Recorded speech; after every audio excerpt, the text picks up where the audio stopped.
You have one unheard message.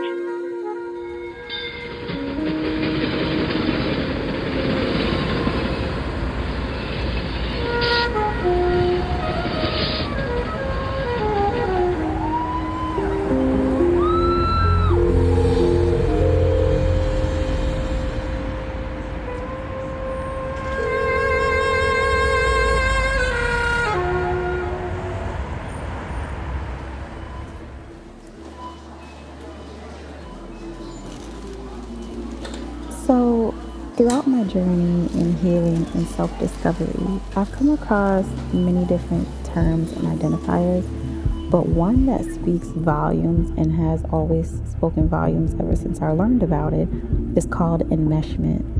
And I feel as though enmeshment is something that doesn't necessarily get the amount of attention that it deserves, because I know it's present in many of our relationships, whether that's romantic or platonic friendships.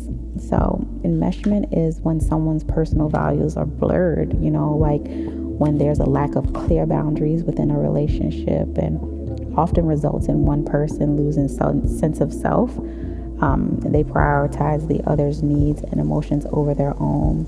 And you can find examples in this within a romantic relationship, where you try to keep the peace versus expressing true self-expression, or within friendships, where you're losing sight of your own opinions or your own emotions within that relationship just to value your friends' opinions or emotions over your own. And actually it's deeply rooted in childhood experiences where the child was left to take on the emotions of their parents or family members, which then hindered their ability to develop their own sense of personal emotions or identity. And that later shows up in adulthood, leading to these enmeshed connections, if you will.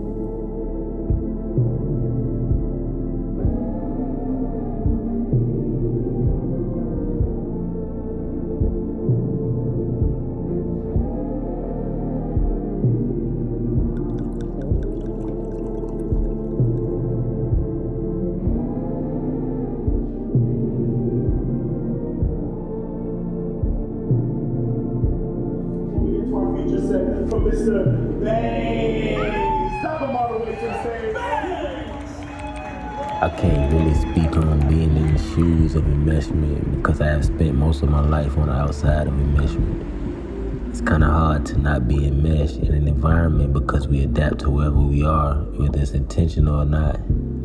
If we move to a new place, we often unintentionally adapt to the culture and even change the way that we talk through a change of accent. Sometimes it seems as if we are only a mirror to the conditions of our environment.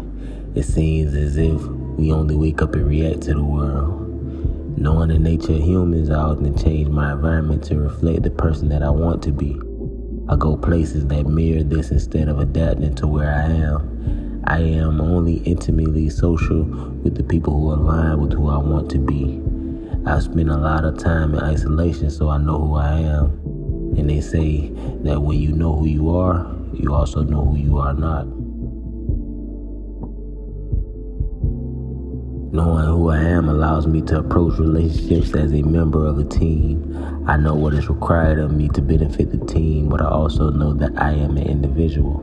Sometimes I may compromise for the team, but I also know that I am an individual. Sometimes my actions or decisions may represent the team, but I also know that I am an individual. Some people are leaders in every room, so the group is constantly adapting to their ideas. Others only adapt to a leader's decisions. These individuals are affected most by enmeshment. In my opinion, a great leader has respect for other people's ideas or other people owning their business. A great husband has respect for his wife, knowing what she knows. Our department at work or our department at home allows us to live in our world. I think that not losing yourself in a team is about spending time in your world. Also about coming back to the round table and being confident about your ideas. If we don't add our ideas to the world, then we will constantly live in someone else's world. Compromising is saying that I prefer the world to look like this, but for right now, I will live in your world. Losing yourself is being stuck in someone else's world. Life is about balance. Don't be too isolated and don't be too enmeshed.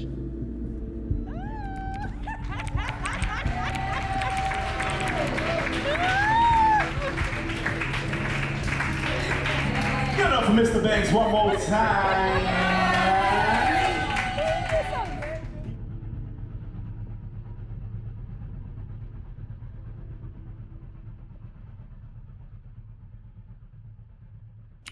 End of message. To delete this message, press 7.